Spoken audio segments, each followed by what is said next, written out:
વડોદરા શહેરના bill canal road ઉપર ડવચાર રસ્તા પાસે ખાડાના કારણે સર્જાયેલા અકસ્માતમાં બાઇક ચાલકને હાથની એક આંગળી ગુમાવવાની નોબત આવતા કોર્પોરેશન પાસે વળતરની માંગણી કરી છે। શહેરના બિલ કેનાલ રોડ ઉપર આવેલા પ્લેનેટ વનમાં રહેતા દેવીદાસભાઈ 12 જુલાઈ વહેલી સવારે 6 વાગ્યે દૂધ લેવા માટે નીકળ્યા હતા। આ સમયે નજીકમાં જ ડવચાર રસ્તા પાસે ખાડાના કારણે દેવીદાસ જમીન પર પટકાયા હતા। આ અકસ્માતમાં તેમણે જમણા હાથની એક આંગળી ગુમાવવાની નોબત આવી છે।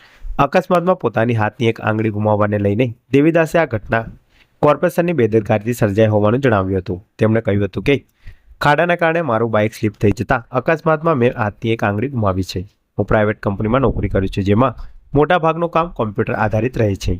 આંગળીના કારણે મને અપંગતા આવતા મારા આવકના સ્ત્રોત સામે જોખમ સર્જાતા કોર્પોરેશન પાસે વળતરની માંગણી કરું છું। વડોદરાના પશ્ચિમ વિસ્તારમાં અનેક માર્ગો ઉપર મોટા ખાડા પડવા હોવાથી વરસાદી પાણીનો ભરાવો થતા સ્થાનિકો મુશ્કેલમાં મુકાયા છે। મારું નામ દેવીદાસ છે। કાલે સવારે 6 વાગે હું દૂધ લેવા માટે જતો હતો, તો આ જ ખાડામાં મારી ગાડી સ્લીપ થવાના લીધે હું નીચે પડ્યો તો મારો એક આંગળી કપાઈ ગયેલી છે। અને આ આંગળી કપાવા પછી અમે હોસ્પિટલમાં ગયા। આ ભાઈએ ત્યાં 2-3 લોકો અહીંયા જમા થઈ ગયેલા મને ઉચકવા માટે।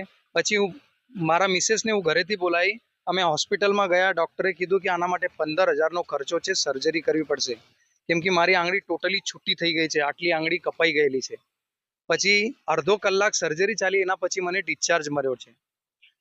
મારી પ્રાઇવેટ નોકરી છે, મારું મોસ્ટ ઓફ કામ કમ્પ્યુટર પર છે, પણ આ આંગળી કપાવાના લીધે એના પર માઠી અસર થવાની છે અને ફ્યુચરમાં હું જોબલેસ પણ થવાની સંભાવના ખરી। હવે આનો મને વળતર રૂપે કોર્પોરેશન પાસેથી વળતર જોઈએ છે, કેમ કે આ કોર્પોરેશનના લીધે બધું થયેલું છે। આ રસ્તાઓ સારા નથી, એટલે આ મારો એક્સિડન્ટ થયેલો છે। મારું નામ દેવીદાસ।